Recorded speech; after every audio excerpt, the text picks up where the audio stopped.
So what if I told you that your worst day does not define you, but neither does your best day? When we fail, we tend to go to, well, I'm a failure. And when we succeed, we tend to go to, well, I'm doing great. Like I got this, right?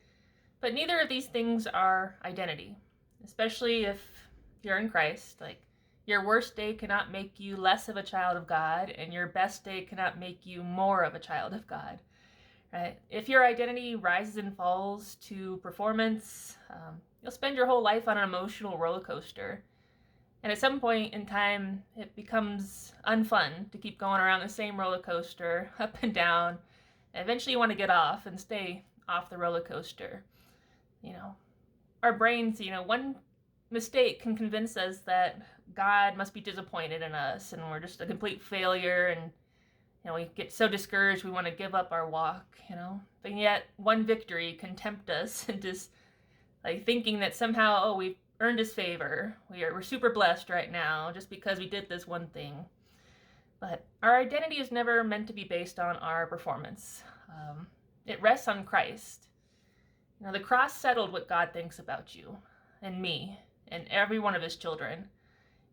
The resurrection secured our place. We are raised and seated in heavenly places. We have full access to the throne. We can approach it with confidence. So when you're having a bad day, I just want you to remember that you are not a failure. Failure is not your identity.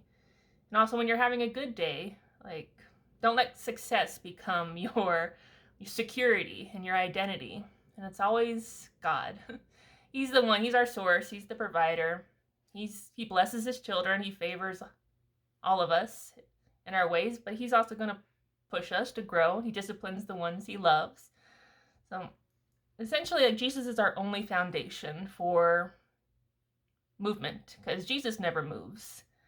So the next time you start catching yourself saying, well, I'm a failure, or I'm only valuable when I'm succeeding to God, I want you to stop and remember this. God does not call you by your last mistake. He calls you his child. And he doesn't define you by your strongest moments either, right? We're human. We're going to have the ups and downs.